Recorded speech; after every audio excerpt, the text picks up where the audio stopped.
Now take a listen to this number. About $500 million were paid out to unemployed Texans just this week. But some laid off workers are still trying to get through the Texas Workforce Commission to submit a claim. Earlier today, I spoke to TWC about what's going on. Ed Serna, thank you so much for joining us. We really appreciate it. Thank you for having me. You all have done so many new things in the last 2 weeks with 7 days a week working for call hours and more centers being added to help out these people. Has this helped out with the backlog you all are facing right now? We're slowly starting to see improvements in the backlog, but the volume is so great that we still have a long ways to go. You're right, we've added 3 call centers. We're getting ready to add a 4th one. It'll probably come online towards the end of next week or the middle of next week. So we're continuing to do whatever it takes to serve the customers that we know need our help. Now, everyone's been asking, will there be enough money for everyone seeking these unemployment benefits? Yes, nobody has to worry about us running out of money. There'll be plenty of money. There was money in the trust fund already.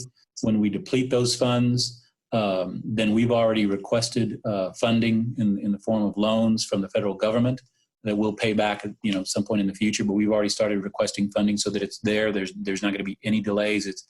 I heard a story yesterday about the Small Business Administration running out of money for those benefits. No one should be concerned about us running out of money for our unemployment or our pandemic unemployment insurance. So.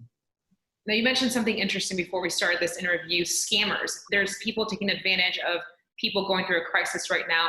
What should people be looking out for right now? A couple of things, both online and on the phone. First of all, online.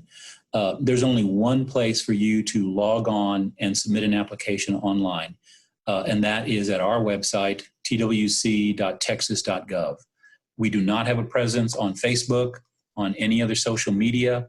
There are some people out there that have taken, I understand, applications from almost all 50 states, and they're posting them on Facebook and saying, hey, look, complete this application and we're going to get it to your state unemployment office for you. It's a free service, or maybe they charge something. Please don't do that. I can't emphasize enough to do that. You're giving very confidential information to someone that you do not know. So the only way to do it online is through our website. Second, concerning the telephone, most of the time people call us, but we're having people call out because the volume is so great. We're actually triggering some outbound calls, a lot of outbound calls, and we have a lot of volunteers. The House and Senate has staff, about 300 staff that are volunteering to help us. These individuals sometimes are calling from personal phones, or they're blocking their number for obvious reasons, just to kind of protect their own personal cell phone or personal home phone.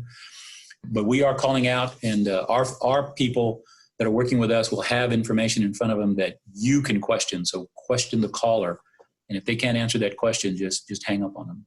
Good advice. Final thoughts. How do you make sure that people are not abusing the system right now? A couple of ways. One, we have, and some of the things that frustrate some of the people calling and trying to log on, we have checks and balances that say, okay, I'm going to make sure that this is in fact Ed. And if the Social Security doesn't match, then we say you've got to call in.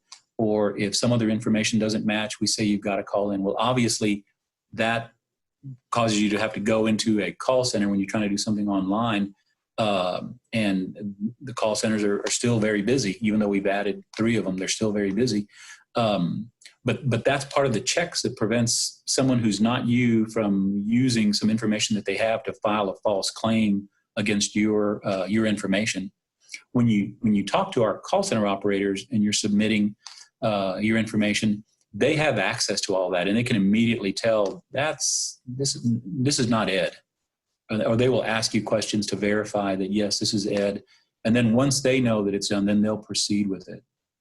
The third thing that we'll do is we have a very aggressive kind of a post-benefit program. So if there are scammers or people that ultimately will cheat the system, let's say, unfortunately, and then that's going to happen, we have a whole group of dedicated people that pursue fraud and try to prevent that before it starts, or catch it and recover the funds.